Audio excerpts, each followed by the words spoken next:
Czy możemy coś zobaczyć na gnieździe antenowym głowicy lampowej Elfrodea?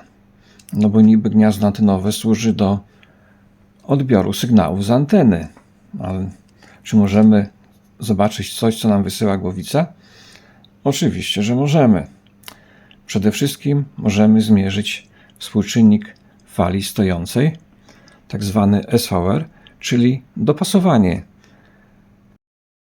anteny do samej głowicy, do jej obwodów wyjściowych. Mam w tej chwili nanofana skalibrowane łącznie z symetryzatorem, czyli płaszczyznę odniesienia mam na końcu symetryzatora jako 300 ohmów. I zobaczcie, tutaj mam początek zakresu, tutaj mniej więcej mam koniec zakresu przestrajania naszej głowicy. I ten współczynnik jest naprawdę dobry. Zobaczcie, mamy go na poziomie 1,44, w środku pasma 1,75, na końcu też mniej więcej 1,3, 1,4. No tak, ale tutaj mamy taki pik. Co to takiego jest? I zobaczcie, ten pik przemieszcza nam się wraz z przestrojaniem głowicy. Tutaj jesteśmy mniej więcej na środku zakresu. Słuchajcie, to jest wzmacniacz WC, a właściwie nieskompensowany tak do końca wzmacniacz WC. Kompensację takiego wzmacniacza przeprowadzamy kondensatorem 7 pikofaradów, który jest dobrany na stałe i włączony pomiędzy anodę i siatkę. Wiadomo, że w produkcji masowej jest to jakaś wartość taka uśredniona, ale ja w tej chwili postaram się zrobić neutralizację tego wzmacniacza jak najlepszą, po to, żeby ten pik praktycznie nam tutaj zniknął. Czyli wylutuję kondensator, wstawię trymer i trymerkiem będziemy kręcili, a na koniec pomierzymy, jaka nam wyszła wartość i wtedy wlutujemy taki kondensator. Trymerek mam już wstawiony. Jego początkowa wartość jest mniej więcej taka sama jak tego kondensatora stałego 7 pikofaradów. Układ pomiarowy też mamy już podłączony i zobaczcie, mniej więcej mamy to samo, co było. A teraz zobaczcie, będę regulował tym trymerkiem. Ciężko kręcić i regulować jednocześnie. Dobrze. No i obserwujcie SVR-a. Zobaczcie, czyli jeszcze gorzej. Nie w tą stronę.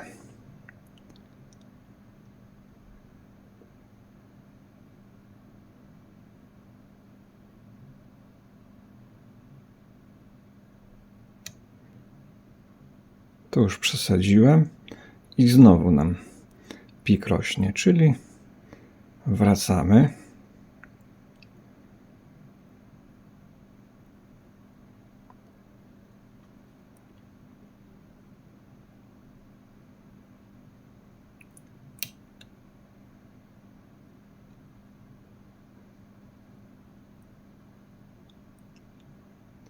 No i tutaj to już jest taka apteka.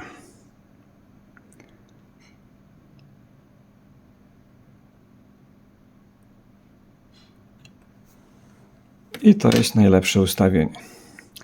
Gdyby ten kondensator, gdyby ten trymerek tam został, to byłoby idealnie, ale oczywiście takich trymerków zbyt wiele nie mam, także ja zmierzę jego wartość i podlutuję kondensator stały.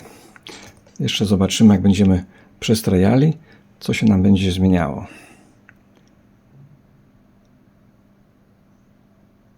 To jest początek zakresu, praktycznie bez zmian.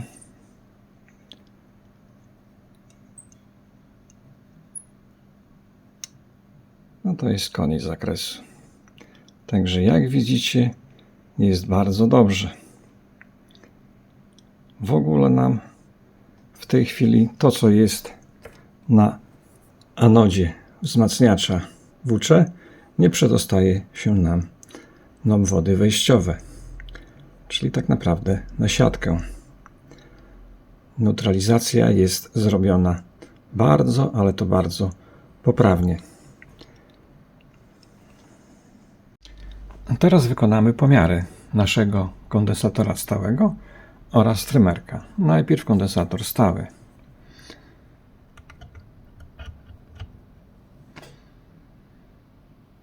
Zobaczcie, mamy 6,47 pikofaradów.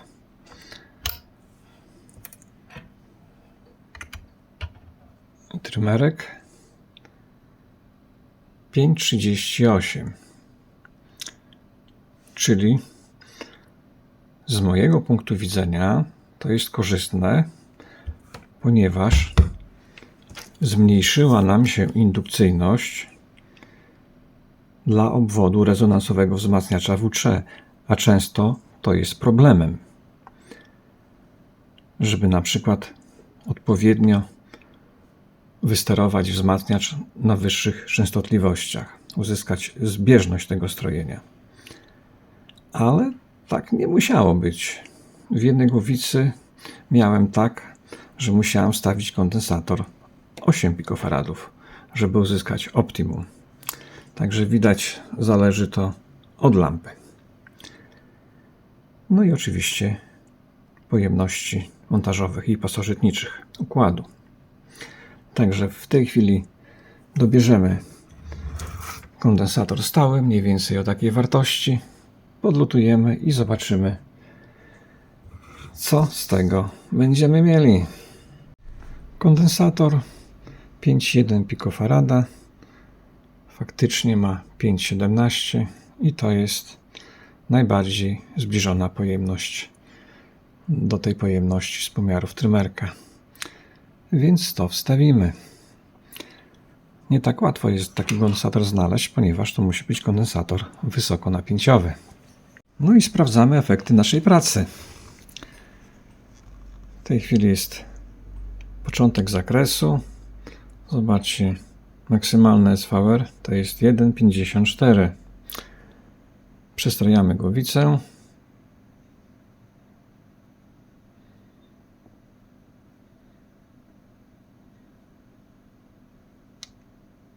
Także jak widzicie, jest całkiem. Tak jak zobaczyliśmy, dobrze zneutralizowany wzmacniacz daje nam oczywiście lepszą charakterystykę dopasowania anteny do głowicy, ale nie tylko. Zobaczcie, tutaj mamy taką przykładową charakterystykę przenoszenia wzmacniacza WC przy prawidłowej neutralizacji, a tutaj mamy, gdy ta neutralizacja nie jest do końca dobrana. Jeżeli na przykład nasza stacja odbieramy naszą stację na przykład w tym punkcie, to gdy mamy dobrze zneutralizowany wzmacniacz WC, to mieścimy się w granicy 3 dB spadku przenoszenia wzmacniacza WC, czyli jak gdyby wszystko jest w porządku. Nie mamy zbytniego tłumienia tej stacji. Natomiast gdy wzmacniacz nie jest neutralizowany, to zobaczcie, że tutaj byśmy już wyszli poza zakres 3 dB, czyli byłoby osłabienie. Oczywiście może się zdarzyć, że nasza stacja odbiera w tym punkcie, no to mamy niby na takie wzmocnienie odbierania tej stacji, ale to jest bardzo rzadki przypadek, gdyż w tych głowicach lampowych jest bardzo trudno uzyskać prawidłową współbieżność. Czyli po prostu dobra neutralizacja zapewnia nam, że pasmo przenoszenia wzmacniacza WC jest odpowiednio szerokie, co troszeczkę nam rekompensuje błędy współbieżności. A co jeszcze możemy zobaczyć na gnieździe antenowym głowicy? A możemy zobaczyć naszą heterodynę. W tej chwili, zobaczcie, mamy taki poziom szkodliwego napięcia heterodyny na gnieździe antenowym, czyli to, co nam pójdzie do anteny. Przystrajamy i zobaczcie, w pewnym momencie przy 103-4 MHz mamy taki wzrost, ale dalej znowu już ten poziom jest niski. Gdybyśmy mieli źle dobrany mostek heterodyny, to te napięcia tutaj byłyby dużo wyższe. Czyli to jest taka szybka i bezpieczna kontrola, ponieważ nie mamy tutaj do czynienia z wysokimi napięciami, a wszystko możemy po prostu zmierzyć oscyloskopem. No i słuchajcie, to byłoby na tyle. Zapraszam na kolejne moje filmy. Subskrybujcie mój kanał, piszcie komentarze, lajkujcie, udostępniajcie. Do zobaczenia.